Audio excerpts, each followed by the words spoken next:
Hey Benefit Babes, I'm Summer Mckeen, and today I'm gonna show you my Benefit brow routine. So if you wanna find out how I got this look, then just keep watching.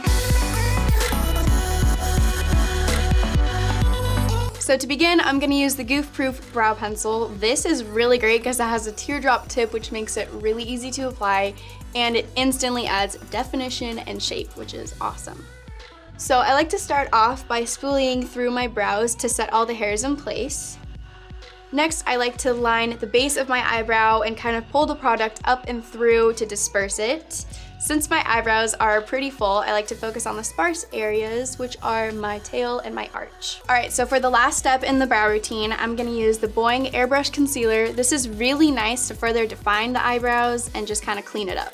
So I'm simply using a hard angled brush. Starting at the base of my brow, I'm just applying the concealer and making sure to blend out as I go. Then I work my way to the top around my arch and I blend that all out. I'm doing this to further define my eyebrows and just really accentuate the shape. And there you have it. That is how I get my eyebrows on point. Make sure to subscribe to Benefit Cosmetics, and if you want, my channel, Summer Mckeen. I really hope you enjoyed this video, and don't forget to leave a comment letting us know your favorite Benefit brow product. See ya!